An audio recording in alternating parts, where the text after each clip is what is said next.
Puts up a tough shot. Bounces around. Goes in at the buzzer. Working it down to 2-1. A deep three. Oh! It's population. That's how you win a game. It's population. We hustle every day to find picks. You can tell us if you want to get rich. It's population. We rob an underdog and prize picks. We the best in this biz. You ain't telling us shit. It's population. We love making money quick, fast. Cooking up a team card. The whole crew about to smash. It's population. We do it for the fam, so everybody let's cash. The dopest team you ever seen. Winning money, stacking G's. Bookies setting traps, but they'll never catch me. Some people get addicted like rats to the cheese, but I got one obligation to bring Johnny to his knees. Holding back the props till the morning he knows. They'll be fishing in the shack, plotting nukes with the pros. Only withdraw, never reload. Underrated them out, amigos. We go with honest, we seeking the bloods. We know when a fucking cheat code. Party that I'm sweating, they can't be good for my health. Some might call it making bets, I call it investing in myself. I'm picking props like stocks, population for the win. Got my sips in by the buzzer now, let the games begin. Unbelievable. Just happened. He did it. It's population. It's population. It's population. We do it for the fam, so everybody let's cash.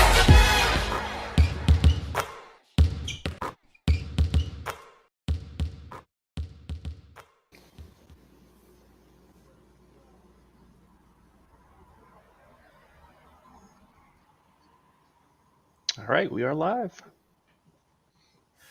All right, man. What is up, guys? And it's been a long time, but we wanted to get these streams going, and we thought, best way to do it is the night before and try to jump on some early value before we get the massive bumps the next day. So we'll try to, as much as we can each night, do this, short videos on our favorite props and that are currently available, and get them out there so you can sit on them overnight and then in the early morning. But usually the bumps on these favorable lines happen pretty early in the morning, so the sooner you get them in, the better. But we got a big slate tomorrow, 11 games, right? Because the Super Bowl on Sunday. How you feeling about it? Yeah, it's going to be interesting. We've already got a lot of early injury news, so I'm sure over the last couple of days, it's been a bit crazy with that, but we'll follow along and just try and get out as much stuff for the known stuff that we have, and we'll play the guessing game with the unknowns as we go. Yeah, for sure. Quick glance at the PrizePicks board. They're holding out on a lot of stuff. And a lot of it's due to injury news, but a lot of it's just due to early juice on some lines. So they either pulled it or not giving it to us. But we'll work with what we have right now. And we're trying to get back into the gist of the stream world. So this will be a first run, but hopefully we can find a few good plays that we can jump on early here. Let's just get to it. I think we were discussing earlier,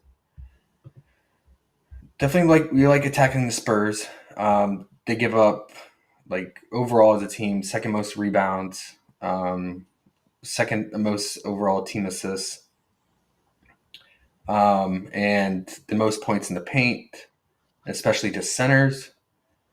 But we unfortunately do not have Claxton's points. That's the one thing that it did not give us. I mean, we could take a shot at his PR, but I think with Ben Simmons starting and playing low 20 minutes, definitely eats into his rebound potential. And I think who else is Finney Smith? I think is expected back tomorrow. Yeah. I'd much rather have the points. I think the points in the books are, what are they at, 11.5 or 12.5? Let's take a look. I think 11, currently 11.5 with juice on minus 135 on the over. So we'll probably get it once they eventually drop it. We'll get it at 12 flat. I know last game he got into some early foul trouble and he checked out. I think he picked up 3 fouls in the first half. picked up another one in the third, and exited early. So his minutes were really, really down. So if we look at his recent logs.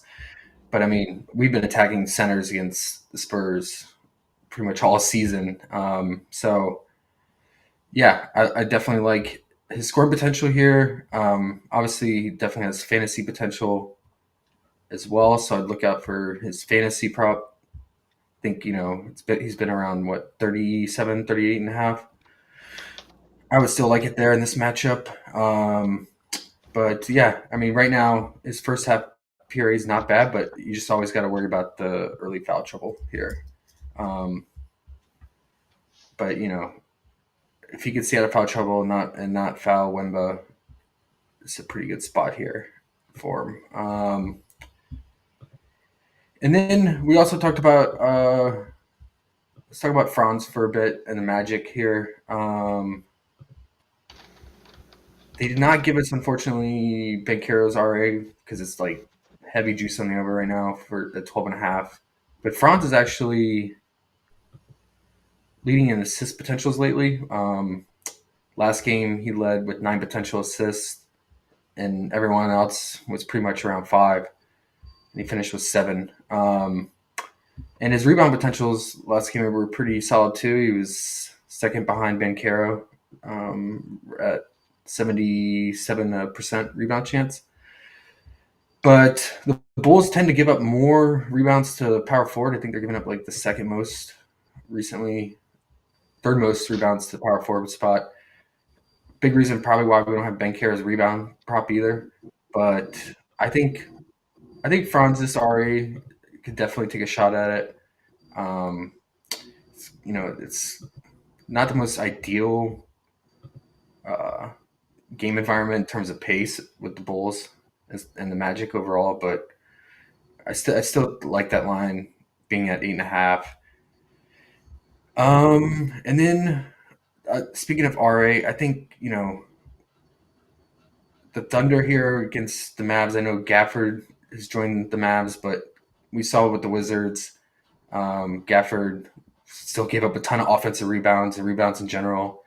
So I think Chet's RA or even Jalen's is pretty solid here, and even Jalen's scoring potential. But I think last meeting Chet had like 11 rebounds, 3 assists.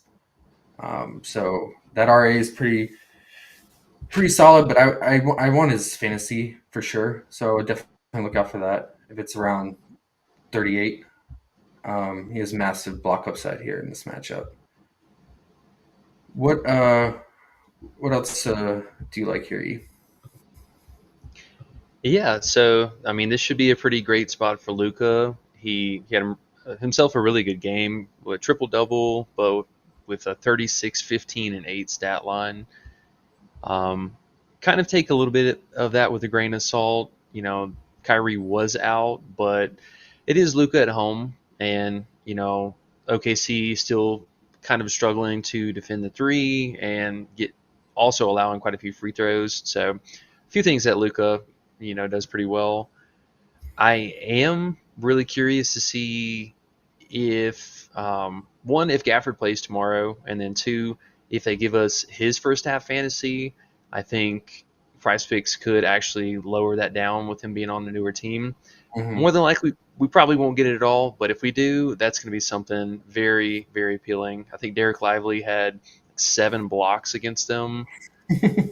Yeah, 7 blocks. And yeah, and the rebound upside too against OKC, right? Because OKC is right behind the Wizards in offensive rebounds allowed, and that's something Gafford's really, really good at is offensive rebound and then putbacks. So yeah, I would even look for his. I would even look just for straight up rebound or PR, and then the fan. But I agree, the fantasy is most ideal for sure. Yep. Yeah. So that'll definitely be on the radar. They did pull, Luca's full game points right as we went live. But I think his first half points PRA, the PRA is a little taxed up to the normal, but the points are pretty appropriate. They look pretty good. And I always like targeting Luca at home. He is carrying a Q tag, so we'll keep an eye out for the news here.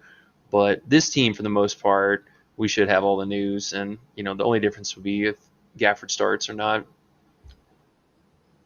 So Yeah, I assume he does. I mean, Lively, I think, is already confirmed out again tomorrow. And all these guys who were recently traded have been joined the team, have been playing. So, yeah, I assume he does, but it'll probably be a late addition once we do get him. But Yeah. Yeah. yeah, I mean, I think Not that sure. game, as of right now, just based on the Vegas lines, it's probably the best game to target. And it's the first game of the day at 3 p.m. Eastern. It has the highest total as of right now and the lowest spread at 1.5. An important Western Conference game. So, yeah, I'm with you. It's just we're going to be paying tax on high lines here. It's just choosing the right ones and the right player here target. I do like Jalen here, his scoring upside, because I think he'll get switched on to Kyrie a lot and should have a favorable matchup here. So I don't mind his fantasy or his, even it's just his straight up scoring potential. Yeah. No, I'm right there with you. His first half points and even the full game points right Yeah, now.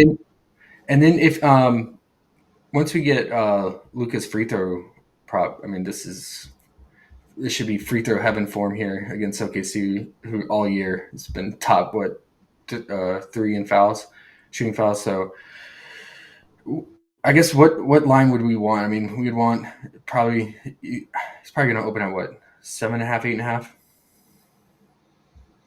At least 7, yeah. Yeah, I mean, in a close game, if the game if it holds true and matches what Vegas thinks, I mean, he should.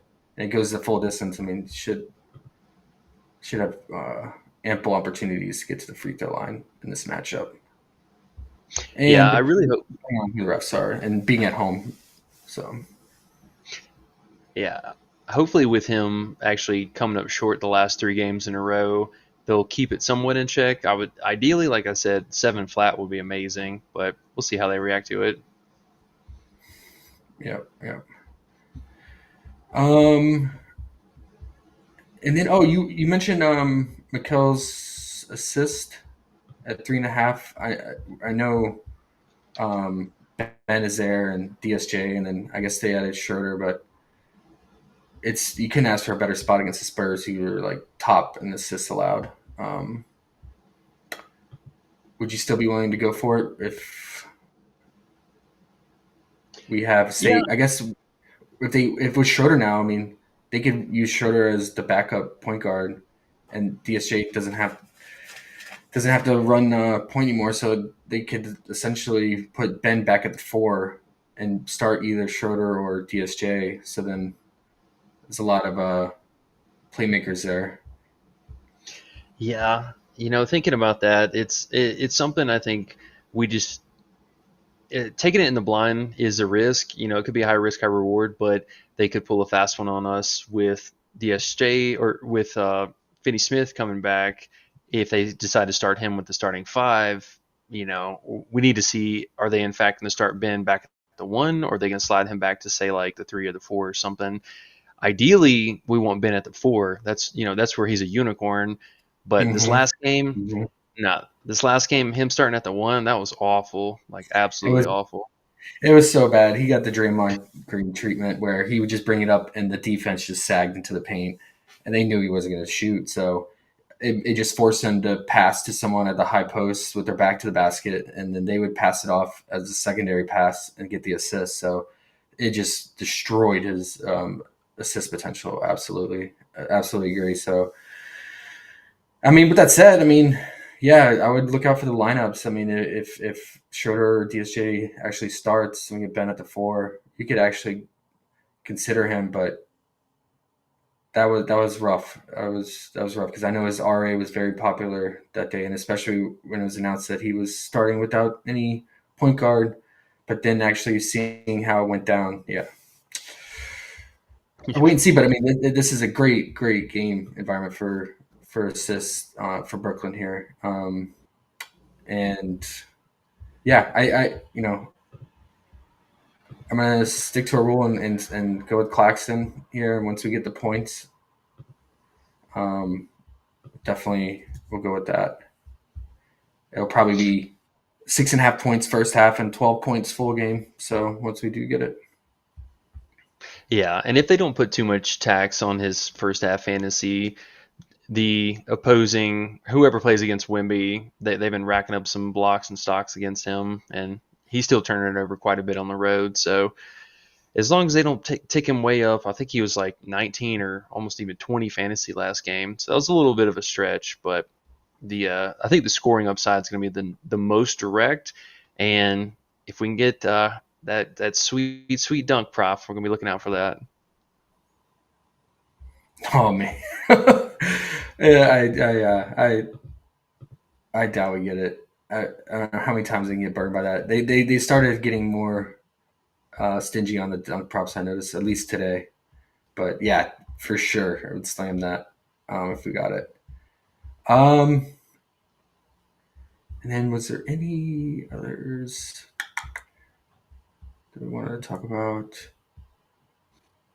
Oh, All real right, I fast, guess actually, yeah. talking about Wimby himself, this 1.5 3-point made has actually been a banger for him. He's just opening the game with a heat check every time from three. We can add that to the list.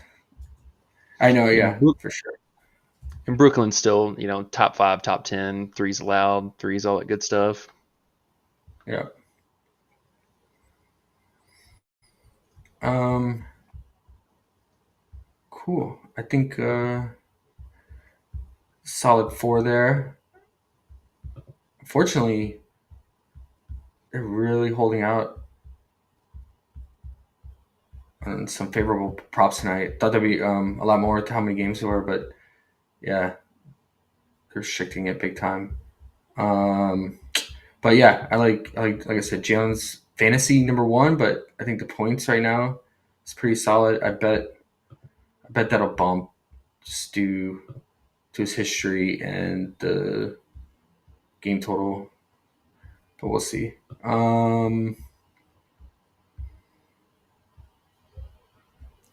Yeah. Yeah, and with the injury report that we have for tomorrow, massive slate. It's going to have a reasonable size injury report with it. So, you know, just stay tuned. We'll get all that broken down. Yeah, Got a yeah. couple questions too. Looks like in the chat. What you got? Let's see. We got Ren's thoughts on PG props. He's been in the slump lately, but Pistons a perfect spot for a bounce back. What you think? Yeah, so last game he sat out. He was questionable the night before. We took Harden in that matchup, and we got lucky the night before. And we got lucky when Paul George was ruled out. Man, was he horrible in the last game? I think he ended the first half against the Pelicans. He was 0-9. Um, and then he didn't get much better in the second half. So sometimes with him, he's had that where he's had a really bad first half, and then he'll just come out draining his threes, but it wasn't the case. Yeah, I don't know what's going on. I don't know if it because he's been dealing with that injury and they've been restricting his minutes. I don't know if that's holding him back. He's just the kind of guy that's just like it's unfortunate because he's such a good player. He just can't stay healthy every year. Whether it's that shoulder problem he always has or back. But yeah, I don't know. It would make sense. You could take advantage of the low lines right now and hope he bounces back, or maybe just wait and see until he see a game where he looks like he's his normal self. But yeah, you couldn't ask for a better spot here. I think Harden um, definitely could go off again here. He already did against Detroit recently. So problem with him is just the usage of Kawhi in the first half. So Kawhi has been super active in the first quarter. He's been crushing his first quarter points lately, and they just keep bumping it up. It's gotten up to like 9.5 in some games. So, yeah, I think the spread right now is what, like 15, 16? Yeah, 16. Yeah.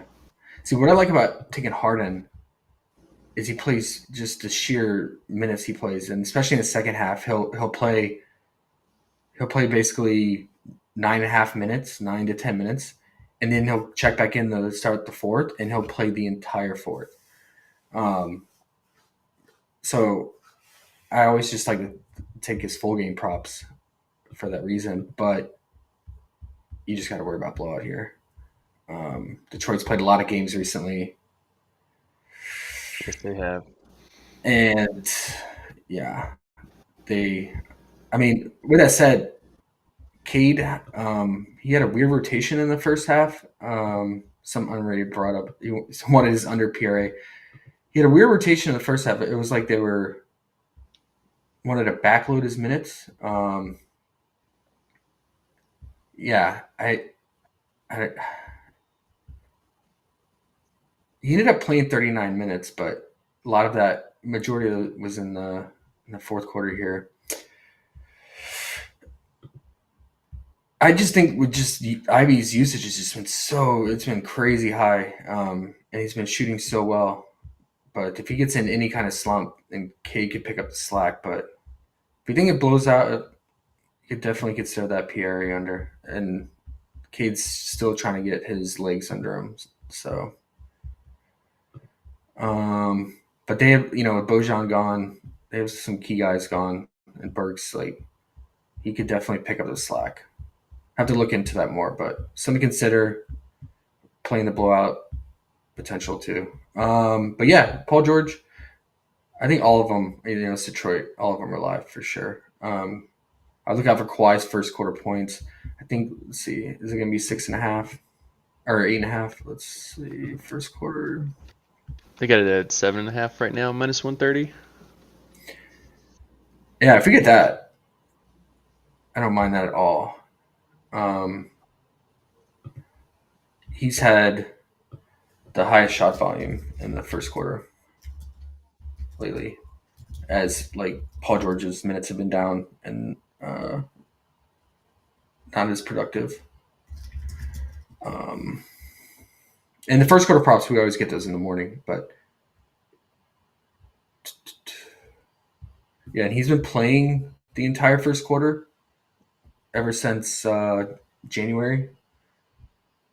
So for first quarter props, I love just taking guys that play the entire quarter, like your Porzingis and Kawhi and SGA. All like SGA always plays the entire first quarter. It's better for the to take the with those guys. It's better to take the first quarter points instead of their first half points, in my opinion, because the guys that play the entire first quarter like usually don't check in until like 4.5 or 5 minute mark of the second. So you're like paying a tax for the first half and only getting about 4.5 4 minutes of playing time. So depending on the line for the first quarter, in my opinion, it's better for those kind of guys to take the first quarter points instead. So yeah, I think the 7.5, I would definitely do that. He had 12 points recently against Detroit. Again, Paul George didn't play, but yeah, the Pelicans game was weird. He just seemed checked out of it. Sometimes he's like that, but he didn't. He wasn't shooting, and Paul George was bricking, and it just ruined Harden's assist potential. I think they had like 35 points midway through the second. They just played bad overall as a team. Let's see what his first. Do they have his first half points? Yeah. So you're paying a 5.5 point tax for the first half on top of the first quarter, and like I said, he's gonna play.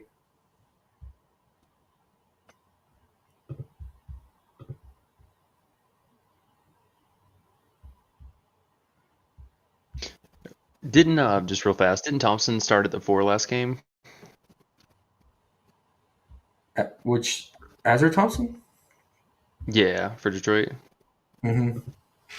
Yeah, so he comes in around the 5 minute mark. Yeah, he did, but he picked up like 2,000 first 2 minutes as usual. Yeah, that's what I was thinking. Definitely keep an eye out for Kawhi because Kawhi's going to cook that youngin. Yeah, see, yeah, he foul, and then he had no, he had three Oh, fouls. now that you mention that, they've been giving us a full range of the Clippers free throw props, so definitely keep an eye out for those tomorrow. Gosh, how many free throws did Grant take? Oh my gosh, I think he took almost 20. Yeah, I stopped counting at 18, or I stopped watching the game when he was at 18. It was at least 18. 20. They just couldn't stop fouling. They're all foul machines, man. Especially Marcus Sasser. Um, he can't keep it at the Sansons. I mean, he's another rookie. I mean, there's young guys aggressive on defense, and yeah. The only thing, it just depends on the line, because if it doesn't go the full game and we only get 3 quarters of play, might be a little bit of a sweat. But yeah, if it's low lines, because they've been pretty low because they haven't been getting to the free throw line that much, I would definitely consider it for sure. Um, and I think what is Harden's full game points? 17 and a half. You could definitely consider that. Um,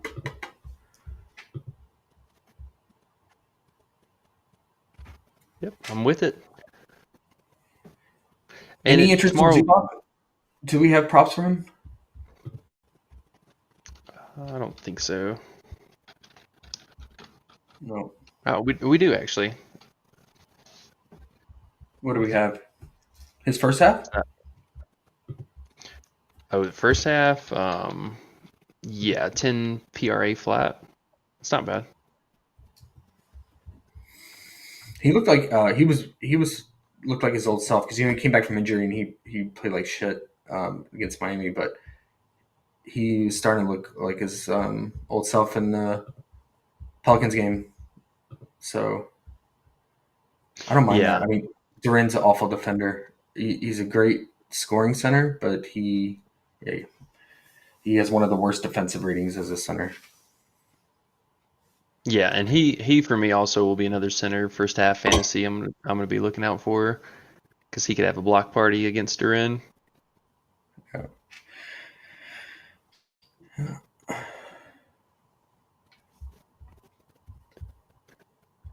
I think that's about all we got for right now. Unless you got anything else?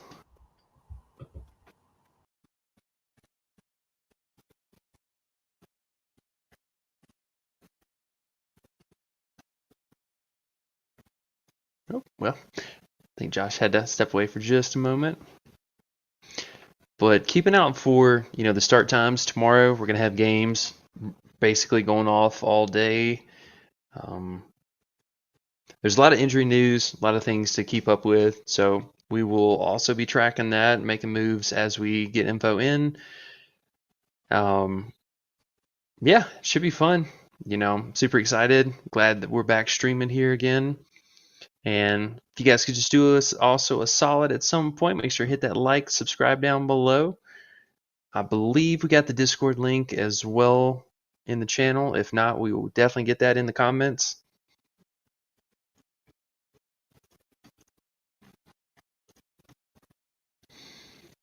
Let's see. Let's check out these last few questions, and then we're probably going to get out of here in a second.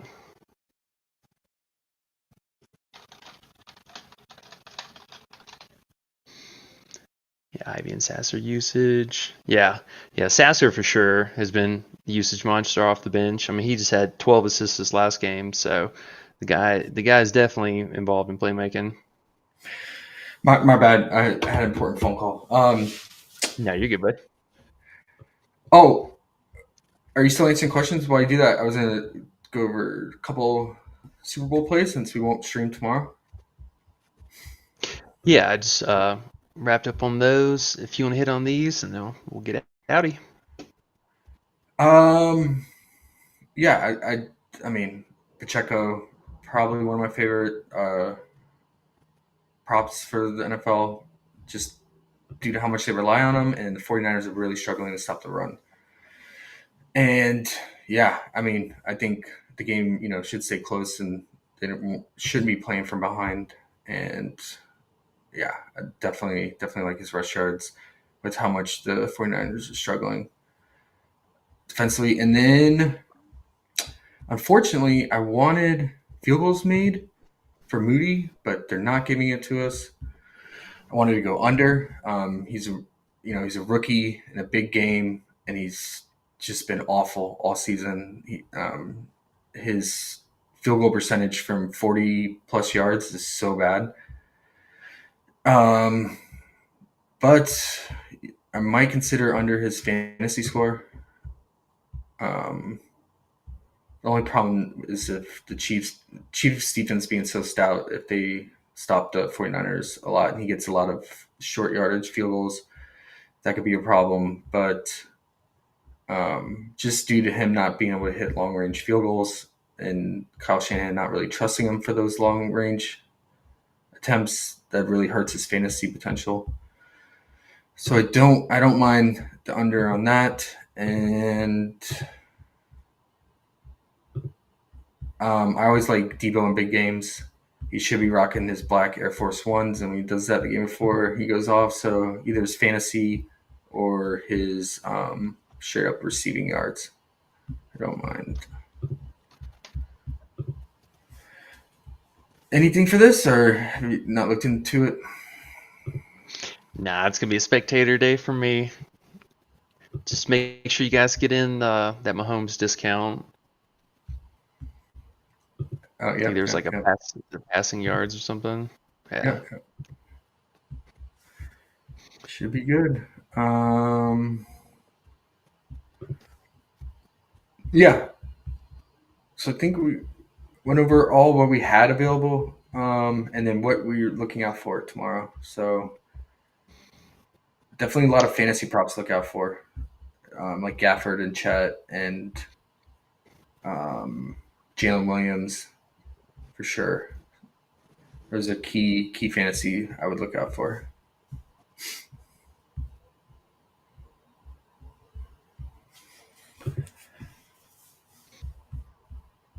Yeah.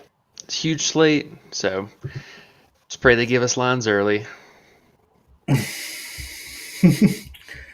They usually do first thing in the morning. So, but the fantasy, that's always last to come and first to go, and there's a reason for that because it's usually the most favorable lines when you can get them. For the right, and if they give them the right players, they're usually pretty stingy on them. So definitely look out for them. Yeah. Good luck tomorrow, guys, and we'll try to get back on Monday night, and depending on the size of the Tuesday slate, and how many props to give us. But yeah, get back to doing this as much as we can on a normal schedule every night. So looking forward to it. Fun as always, E. Absolutely. Looking forward to it. All right, guys. Peace. Have a good night.